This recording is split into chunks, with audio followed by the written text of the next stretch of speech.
Gözlerim qaldı intizarda, mənim o gözəl gözlüm harda? Qoymusan mən aşıqı darda, məni tənha buraxıb getdin. Yar bir cavan ömrü viran etdin.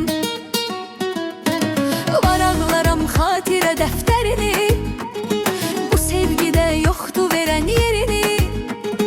Mən səni sevdim, sən özgə birini. Saxlamısan könlünü əğyarda, saxlamısan könlünü əğyarda. Sənə qarşı vardı mənim sevgim, sən gedəni yaman artıb dərdim. Mən sənə nə üçün ürəyimi verdim? Arzularım qaldı mənim yarıda, arzularım qaldı mənim yarıda. Gözlərim qaldı intizarda, mənim o gözəl gözlüm harda? Qoymusan mən aşıqı darda, məni tənha buraxıb getdin.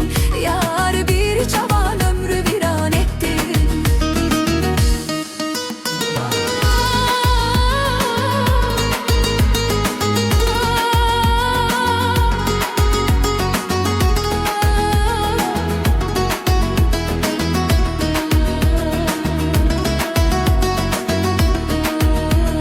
Ağlıma gelmez anı gördüm ben, baş başadım benimle derdim ben.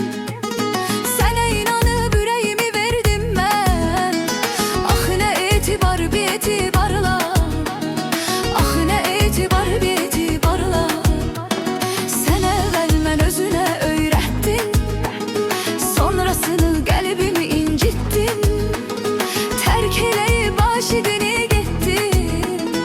İndi sen ardasan görmen harda, İndi sen ardasan görmen harda. Gözlerim kaldı intizarda, benim o güzel gözlüm harda? Koymusan ben aşıqı darda, beni tenha bırakıp gittin. Yar bir cavan ömrü viran ettin. Gözlerim kaldı intizarda, benim o güzel gözlüm harda?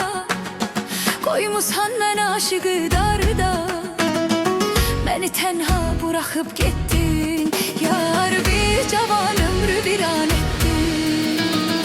Gözlerim kaldı intizarda, benim o güzel gözlüm harda? Koymusan ben aşıqı darda, beni tenha bırakıp gittin.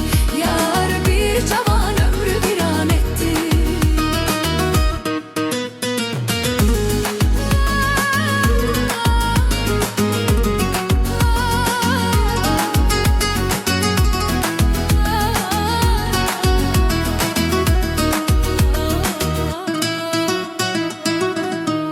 Gözlerim kaldı intizarda, benim o güzel gözlüm harda? Koymusan ben aşıqı darda, beni tenha bırakıp gittin. Yar bir cavan ömrü